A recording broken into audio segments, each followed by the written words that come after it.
Yes, we're live. Dun, dun, dun. Well, hello. That Oh. last event was a pitch fest. That was awful. God, that was awful.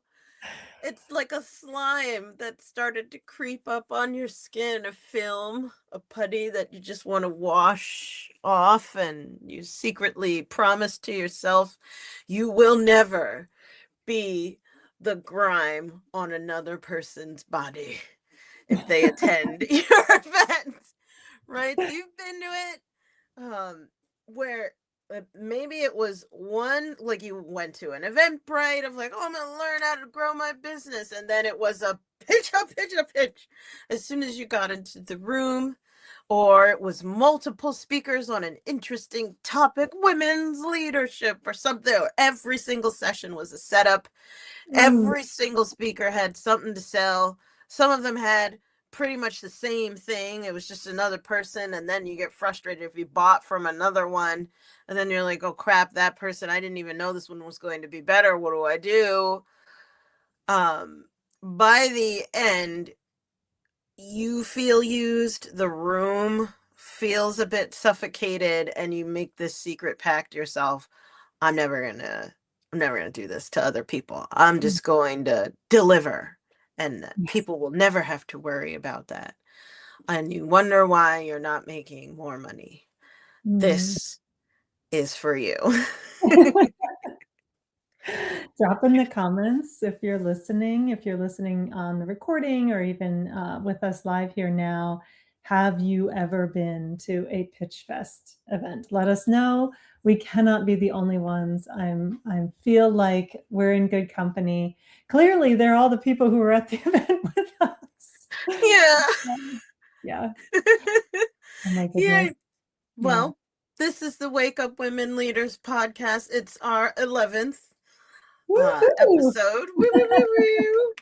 Nettie, do tell us a bit about yourself. If this is their first time, do tell. Yeah, well, if this is your first time, welcome. We're glad you're here, and hopefully, you find something that we say interesting or thought provoking that helps you come up with a new perspective, do things a little differently, maybe lean into your way of being a leader.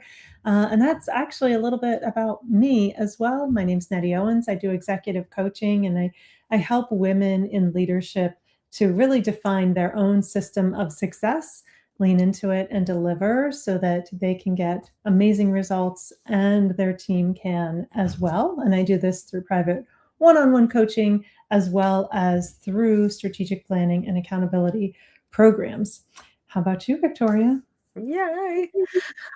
Sensei Victoria Whitfield, founder of strategicmeditation.com, where I help impact-driven entrepreneurs and leaders to get and stay grounded and clear in mind, body, and business. So it's my joy for over 16 years now to help you increase your energy levels so that you can increase your income and impact. And I'm excited for today's topic because one of the things that I work with my clients on in private sessions or when we do retreats is soulful sales or healing your relationship with sales Mhm. as a service provider, as an expert, especially for those of us who are coming from the employee mindset or the corporate mindset into then self-employment.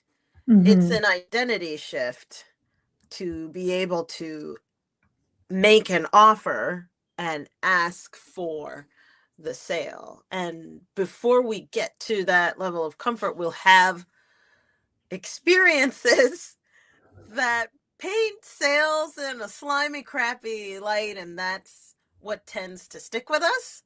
Mhm. And colors our expectation around pitching our offer or sharing our services, and all it is offering to help solve problems for other people. Like, we all want to help other people, but ooh, God forbid we get paid for it.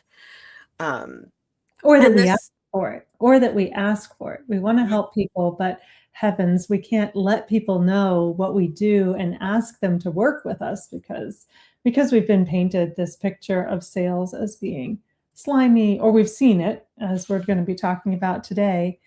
And I cannot tell you how many women leaders I've worked with who are entrepreneurs at this point who will say, I am not a salesperson, and say it in such a way that sales people are demonized. And yeah. um, this just unwillingness to take on this identity, I think it comes a lot from having experiences like a pitch fest. And, we've talked a little bit about what that looks like. I can relate very, very directly to this. And unfortunately, my experience came from a women's organization, which was just hugely disappointing for me. It was a very well regarded women's organization that's still out doing things in the world. A lot of my friends were involved in this organization and are still, and have gotten a lot of business from it. But I went to their event multiple days.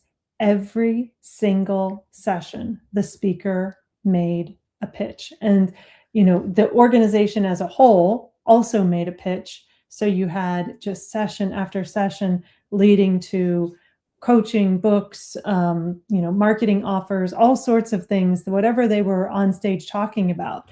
And the unfortunate part about this is that, first of all, I have been conscious about not doing that in the events that I host, even when I bring speakers in. If it had just been that, like, okay, fine, that's one result. But for me, I never want to go back to that organization. I lost trust in them. I saw them as not as ethical as, you know, my friends had described their experiences, but me being there and witnessing that, it made me feel like whatever I heard was wrong because I experienced something different. And I've never gone back. I've never been involved with them since then, which, you know, that's not the result that you're looking for. And also, we want to make sure, because we feel like you're not the kind of people that would do that, but we're most concerned that you're going to just stop selling. And that's a problem too. Mm-hmm. Oh, 100%. And I can relate. My experience of the Fest was through the coaching industry. Similarly, Mhm, multi-day event, big name coach, tremendous life-changing information. But unfortunately, the most like the the memory that sticks the most out to me, even though like all of the things that I learned really just up leveled my life and my mindset, so amazing, what an amazing coach, but the pitch was so hard and so long and so harsh and not even done by the actual coach themselves. They brought in, like, I guess they must have contracted, a sales company. Hey, by all means. I've seen pitches done by others than the coach, and it done in an elegant way and wonderful. And oh my gosh, like amazing. But it was so hard, so fast, so loud, that I took the opportunity to leave the room. Like, it was such a turn off. And if I know I would have bought that coach's program if they would have presented it in a less crazy hard sell way. And mhm, I'm a like at the time I was just a Reiki master. I wasn't a coach at the time, although I have plenty of clients who would beg to differ.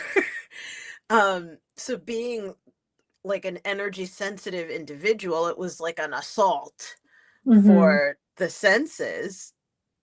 And in the holistic world, this is also, you don't like, you either you go into your masculine to sell, and kind of like get as much money off of people as possible, or you let everything around you imply that money might be needed at some point, but no one's going to mention how any of that happens.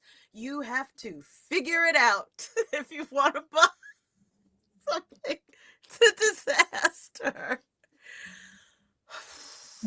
All right, there's a middle ground. Actually, it's not, well, I guess, yeah, middle ground, because we do want to bring in some structure from the masculine, and we want to bring in some of the connection and relationship and um, emotion from the feminine and sensuality that comes from the feminine. So when we can blend these, then we can have an ethical sales experience that serves both the person who is making the sale and the person who is being sold to. And that's our goal here, is that both parties walk away feeling mutually satisfied and served in the experience. And Victoria and I are here to say this is 100% possible. We've both done it in our events. And I'm sure the people that we work with would also say, that they felt good in the sale and that they did not feel as if they were being taken advantage of, because they weren't. You can choose to walk a path that does not have you like becoming a criminal to attack your potential clients, and that it elevated their experience of working together. So here's the thing: we want to make sure that that you understand it's not just that it's not that something was offered, it's not that a pitch was made that is a problem. So the first belief we need you to come to understanding about is that it wasn't that an offer was made that something went wrong. It was how the offer was made. It was how it was set up ahead of time, prior to that offer being made. And what happened in these events is, for one, you actually have to pace things, right? So I feel like I need to say this. If this were a romantic relationship, we would not just go for sex. Like, that would not be the first thing that we would do, right? You have to meet the person, you have to build the relationship, you have to build trust, and there's probably some level of tease and foreplay and people like getting to a point where they're interested in moving forward, and it has to be consensual, and then we move forward, right? And there are points along the whole way where somebody can ethically learn and feel good and whole to walk away and just say, you know what, no, not for me, not my style, I don't like this, okay, I'm out, and nobody is harmed or whatever in the making of this. So I want you to keep that in mind, because this is actually not that different from that kind of an experience. Yeah. Yeah. In making intentions known, Mhm, revealing your intentions. So even in the romantic relationship metaphor, to ask the other person, so what are you looking for, is important rather than dancing around it or ramming into it and coming up upon two completely different intentions, one open to and one completely closed. mhm, That's a problem. That's incongruent. And mhm, so, in the event context, setting your intention from the jump, communicating, and Nettie, you always do this really well, that you frame the room saying, listen, what we're going to be doing today is we're going to be going through some different exercises. I'm going to introduce you to some context. And I want you to know that if you want to go further, you will have an opportunity to, if it speaks to you, right? Framing the room so that they know from the jump, hey, this is the intention. Not only are you going to get the value delivered today, but you will also have an opportunity to upgrade the amount of value you go away with. And that's why we make the offer. Selling is serving. Selling is good. Selling is sacred. Selling is healing. We are solving problems. You do not sell unless you're helping somebody improve their life, their business, the world, or themselves in some way, shape, and form. As a Reiki master, I had to get over that in the beginning of like overcoming sales shame of like, why would I, ask somebody for their hard-earned money? Versus, wait a minute, what am I selling? Sessions where they relax and let all of their stress and tension go and have time to be alone or in a safe place and drop deep into a state of safety, security, peace, and love. Why wouldn't I offer that? What am I doing? Right? So there's competing mindsets that could stop us from offering the good work that we do, whatever it is. But making your intention known is asking for consent. Frame it is one layer of asking for consent, framing the room first, and then also asking explicitly for consent and giving people options to get up and leave, knowing that we're going to be going from learning mode to ascension mode, right? There's about to be a shift in the room for some people who are interested in. So, saying something along the lines of, okay, everyone, so we've been over these concepts, and I've put something together that could make this all really easy that continues past today. If it speaks to you, if you'd love to hear it, feel free to stay in the room. Otherwise, you're welcome to leave at any time. Thank you so much for coming. But for those who are ready to hear it, let me share with you. And then moving forward with that consent rather than just smashing right through into a sale. Would you agree, Nettie? Or Yeah, and I think in the examples that you're giving, what's standing out for me, and it's a small technical thing that actually makes the whole process work, and that is alignment. So, like when you're misaligned because what you're offering in your sale is not what you've been working on the whole time, then it is going to feel disjoint, and people are much more likely to leave the room, right? But if what you're offering, uh, if what you've delivered at the first part of the event is complete in and of itself, and what you're offering is for people who are ready for more support or to take the next step or to fill in a gap or to fix something that is part of the work that you've done, then it's going to feel like a natural next step. What we want to avoid is one, a misaligned offer where like you're selling books here and you're selling skis here, misaligned. Like we don't want that at all. But also, we want to make sure that you didn't hold back in your event to to sell something later that could have been delivered in your event and perhaps was part of what was promised, because people are definitely going to walk away feeling lied to if they paid for an event or if they showed up and gave their time, and were promised certain objectives that you didn't deliver on, that you explicitly held back so that you could sell them at a higher price point later. So that is also misaligned, and we want to be mindful of that.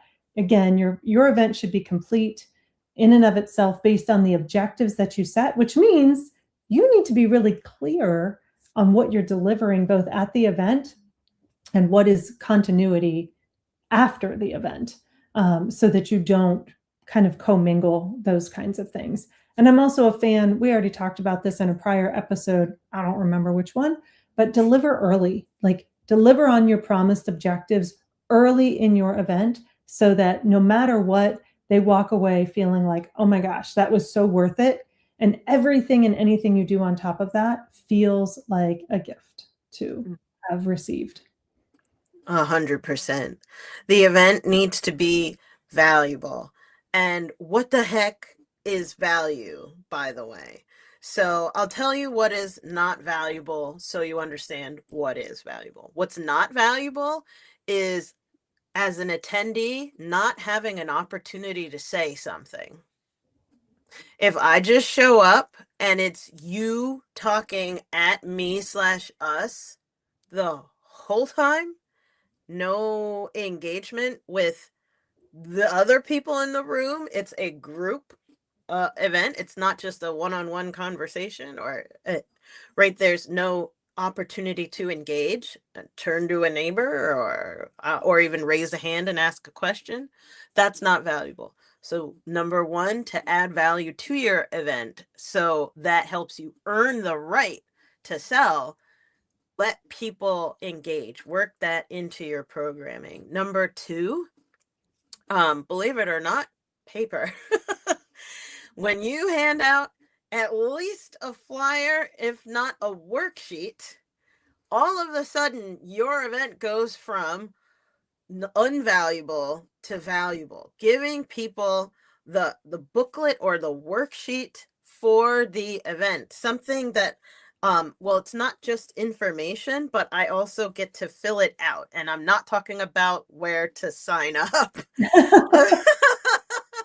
Right. So some sort of controlled notes taking or worksheet workshopping, that, and it could be one freaking page, will take your event from being perceived as this was not valuable, I don't even remember what you said, to, ooh, I have this thing that I got to work on and express myself into, or your words were so good I had to write it down. That was a writer downer. Mhm. That also helps you earn the right to be able to sell at the end of that event, to offer some sort of support of any kind or product or whatever.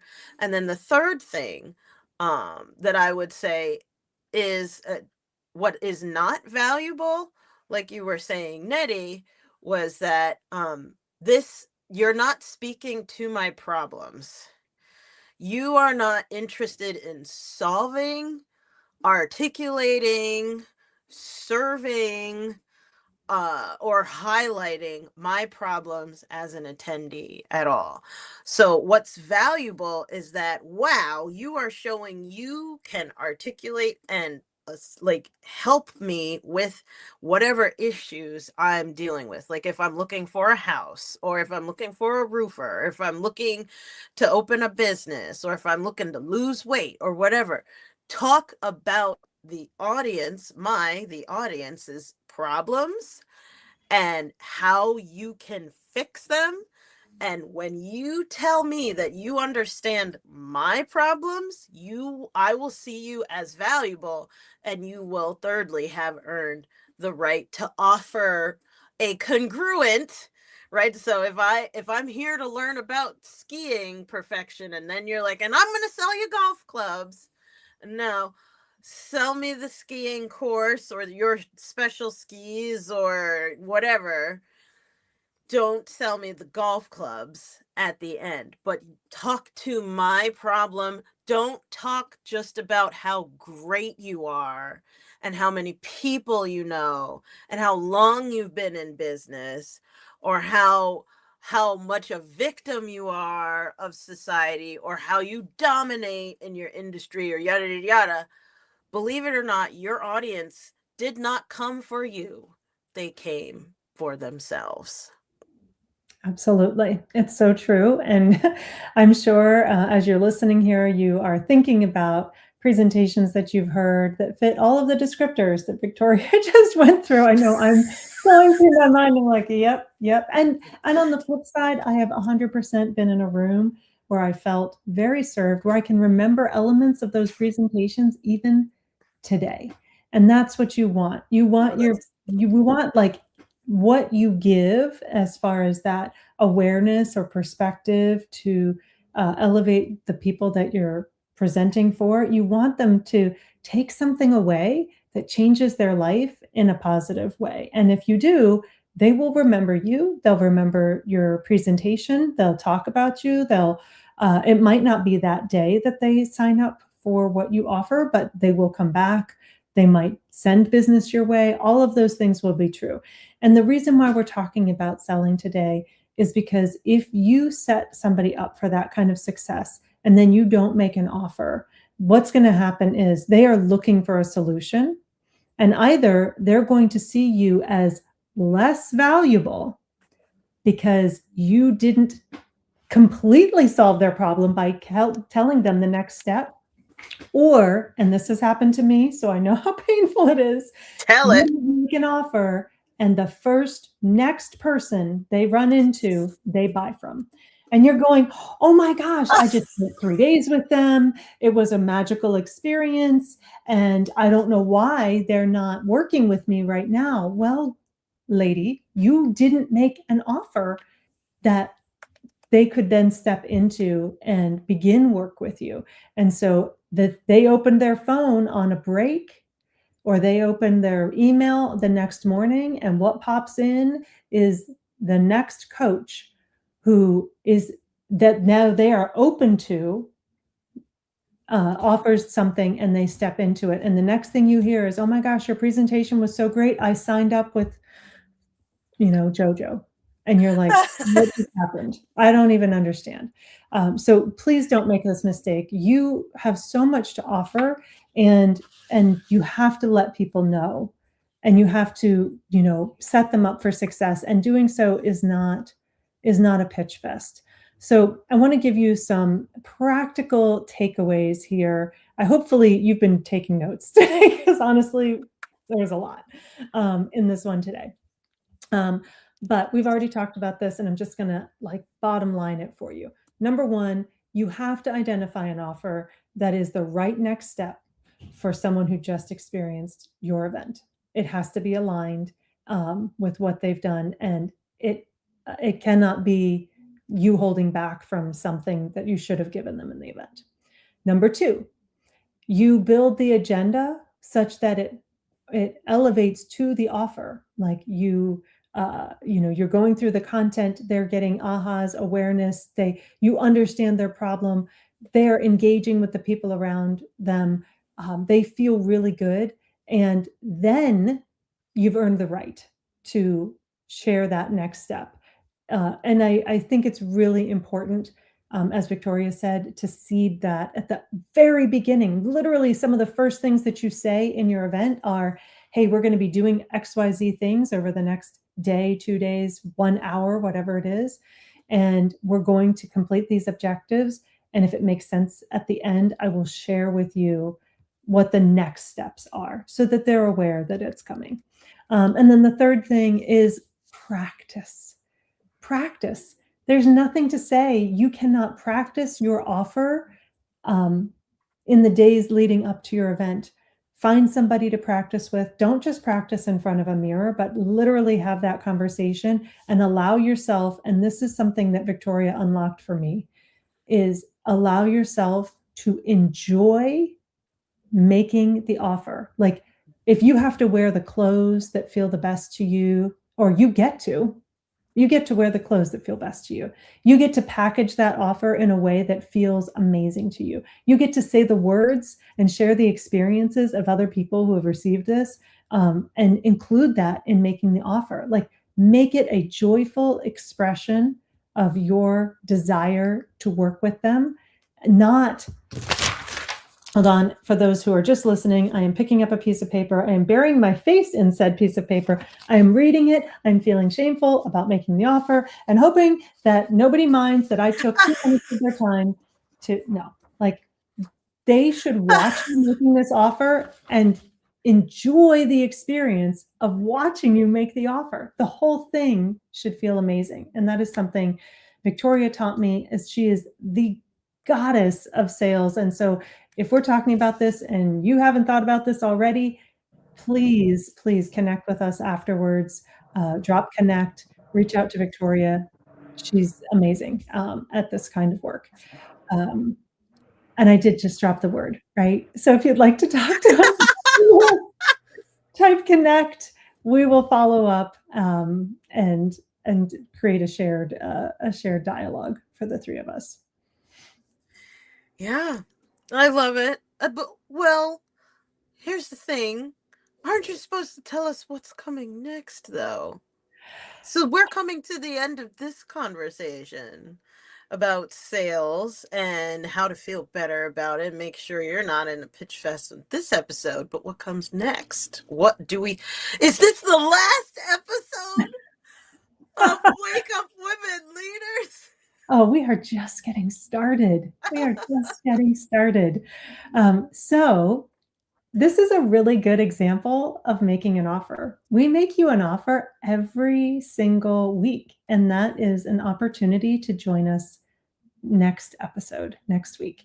And we do this by teasing you with what the topic is going to be so that you can come and enjoy this 30 minutes with us. So next time when we get together, episode 12, we're going to be talking about the loneliness of leading a women's organization, the loneliness of being a woman leader at the top. And this happens to everyone. There is not one leader who goes unscathed in this experience. You are not alone.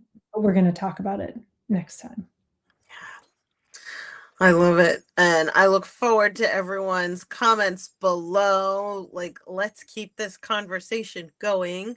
And looking forward to connecting. With that, big hugs and love. We'll see you next week. Bye, everyone.